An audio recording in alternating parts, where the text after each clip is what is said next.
সাবেক প্রধানমন্ত্রী ও BNP chairperson Khaleda জিয়ার নামে যুক্তরাষ্ট্রের একটি রাস্তার নামকরণ করা হয়েছে।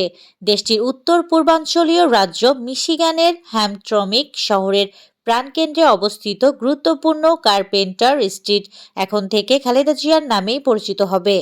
কুমিল্লা ৪ আসনের জামায়াত জোটের প্রার্থী ও এনসিপির দক্ষিণাঞ্চলের মুখ্য সংগঠক হাসনাত আব্দুল্লাহ বলেন, আমরা শহীদ শরীফ ওসমান হাদি ভাইয়ের হত্যার বিচার নিশ্চিত না হওয়া পর্যন্ত আমাদের লড়াই চালিয়ে যাব। দেবিদ্বার উপজেলার গুনাইঘর উত্তর ইউনিয়নের বাকসার বাজার মসজিদের সামনে শহীদ হাদির মাগফিরাত কামনায় দোয়া অনুষ্ঠানে বক্তব্যকালে তিনি এসব কথা বলেন। নানা জটিলতায় দীর্ঘদিন ঝুলে থাকার পর আলোর মুখ দেখতে যাচ্ছে নবম জাতীয় পে স্কেল, এমনটাই আভাস মিলেছে কমিশনের সদস্যদের কাছ থেকে। নরসিংদীর রায়পুরা উপজেলার চরাঞ্চলে সেনাবাহিনী ও পুলিশের যৌথ অভিযানে 2 শীর্ষ সন্ত্রাসী বাবা ও ছেলেকে গ্রেফতার সহ বিপুল পরিমাণে অস্ত্র ও গোলাবারুদ উদ্ধার করা হয়েছে।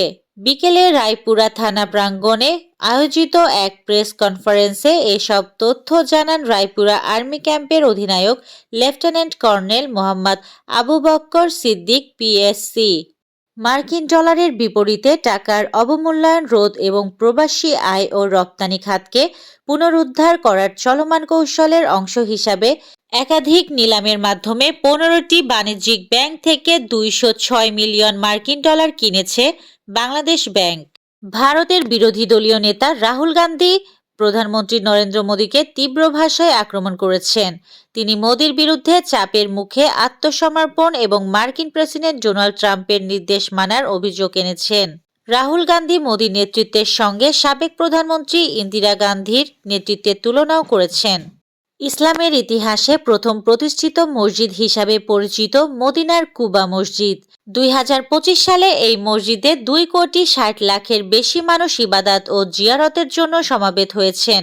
কুবা মসজিদ ইসলামের ইতিহাস, ঐতিহ্য ও আধ্যাত্মিকতার এক উজ্জ্বল নিদর্শন হিসাবে বিশ্বজুড়ে মুসলমানদের আকর্ষণের কেন্দ্র হয়ে আছে। নিরাপত্তার শঙ্কায় ভারতে না যাওয়ার সিদ্ধান্তে বাংলাদেশ দলের টি-20 বিশ্বকাপে অংশগ্রহণ নিয়ে অনিশ্চয়তা তৈরি হয়েছে। আগামী মাসে শুরু হতে যাচ্ছে 10ম টি-20 বিশ্বকাপ আসরের বাংলাদেশ গ্রুপের পূর্বের সব ম্যাচ ভারতে, কিন্তু বাংলাদেশ সেখানে না যাওয়ার সিদ্ধান্ত জানানোর পর এখন আইসিসির জবাবের অপেক্ষায় আছে। এবার নারী টি-20 বিশ্বকাপে বাছাই পর্বে বাংলাদেশের দল ঘোষণা, নতুন মুখ জুরাইরিয়া। এই ছিল আজকের শীর্ষ সংবাদ। ছিলাম আমি ইয়াসমিন আক্তার, সুরমা টিভি 24।